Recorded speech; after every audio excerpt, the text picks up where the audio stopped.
Assalamualaikum warahmatullahi wabarakatuh. Perkenalkan, kami dari kelompok 7 yang beranggotakan saya sendiri, Hayan Abdensyah Khuro dengan NIM akhir 143. Kemudian ada Muhammad Hajdian dengan NIM akhir 114. Lalu ada Novi Aulia dengan NIM akhir 057. Lalu ada Novenda Listiawati dengan NIM akhir 087. Dan ada Nurul Sawal dengan NIM akhir 040. Untuk kelompok 7 sendiri mendapati metode yakni statistik inferensial korelasi dan regresi. Sebelumnya saya akan menjelaskan mengenai regresi itu sendiri, di mana regresi ini merupakan teknik statistika yang digunakan untuk mempelajari hubungan fungsional dari satu atau beberapa perubahan variabel bebas terhadap variabel tak bebas. Kemudian ada analisis korelasi, di mana ini adalah mengukur suatu tingkat atau kekuatan hubungan linier antara dua variabel. Nah, untuk idenya sendiri, ide ini kami angkat dari proyek sebelumnya, di mana proyek pertama kami membahas mengenai perkembangan bank syariah di masa pandemi. Kemudian kami lanjutkan di proyek yang kedua ini, kami tambahkan mengenai bank konvensional dalam hal sama menganalisis perkembangan bank syariah dan konvensional di masa pandemi ini. Nah, kami lihat data dari total aset dan total kantor dari 3 tahun terakhir, dimulai dari tahun 2018 hingga Juni 2021 ini. Kami ingin melihat apakah mengalami kenaikan ataupun penurunan terhadap dua bank tersebut, di mana sepanjang pandemi COVID-19 ini seperti yang kita tahu sangat berdampak, memberikan dampak yang signifikan utamanya dalam hal perekonomian. Pada data statistik perbankan, data yang diambil adalah data total aset dan juga data total kantor dari bank syariah dan juga bank konvensional yang dimulai dari tahun 2018 sampai dengan tahun 2021 bulan Juni. Dapat dilihat bahwa total aset baik dari bank konvensional dan juga bank syariah cenderung naik, sedangkan pada total kantor pada bank syariah relatif naik, tetapi pada bank konvensional secara perlahan mengalami penurunan. Selanjutnya yaitu uji korelasi dan regresi perbankan syariah. Nah, untuk yang pertama ada uji korelasi. Dari tabel ini bisa kita ketahui bahwa nilai korelasinya adalah sebesar 0,983. Adanya hubungan positif yang kuat antara total aset dengan total kantor. Kemudian yang kedua ada uji regresi.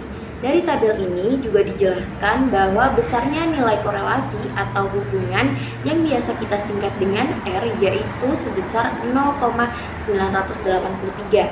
Nah, sehingga dapat dikatakan terdapat hubungan antara variabel X atau biasa kita sebut dengan total aset terhadap variabel Y yaitu total kantor. Nah, kemudian dari output tersebut juga diperoleh koefisien determinasi ataupun R² sebesar 0,9666 yang mengandung pengertian bahwa pengaruh variabel total aset terhadap variabel total kantor adalah sebesar 96,6%. Output bagian ANOVA. Dari output tersebut diketahui nilai F hitung sebesar 1125,565 dengan tingkat signifikasi sebesar 2,219 lebih besar dari 0,05. Maka model regresi tidak dapat digunakan untuk memprediksi variabel total aset, atau dengan kata lain tidak ada pengaruh variabel total aset atau X terhadap total kantor atau Y. Kemudian tabel yang terakhir dari keluaran output adalah tabel koefisien. Output bagian keempat, koefisien, diketahui nilai konstan sebesar 1584,769, sedangkan nilai trust atau koefisien regresi sebesar 0,0013, sehingga persamaan regresinya dapat ditulis dengan rumus regresi, yaitu Y sama dengan A plus BX, maka Y sama dengan 1584,769 ditambah 0,0013X. Selanjutnya, uji korelasi untuk bank konvensional. Dari hasil tabel tersebut, terdapat tanda min yang menandakan bahwa hubungannya bersifat negatif. Artinya, semakin tinggi total aset, maka semakin rendah total kantor. Atau sebaliknya, semakin rendah total aset, maka akan semakin tinggi total kantornya. Pada uji regresi, dari tabel summary output uji regresi linear sederhana dapat menjelaskan besarnya nilai korelasi atau hubungannya, yaitu R sebesar 0,847.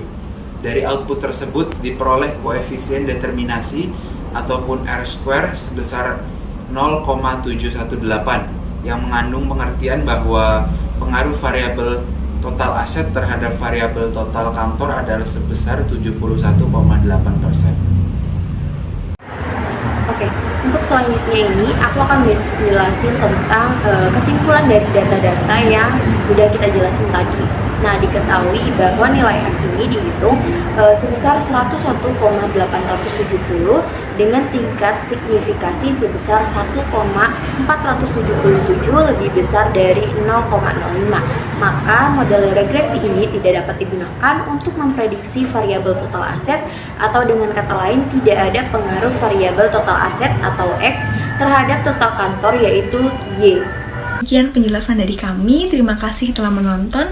Semoga video ini dapat menambah informasi baru, dapat menambah insight baru, dan dapat bermanfaat bagi kita semua. Amin ya robbal alamin. Kami mohon maaf apabila ada kesalahan. Wabillahi taufiq wal hidayah. Wassalamualaikum warahmatullahi wabarakatuh.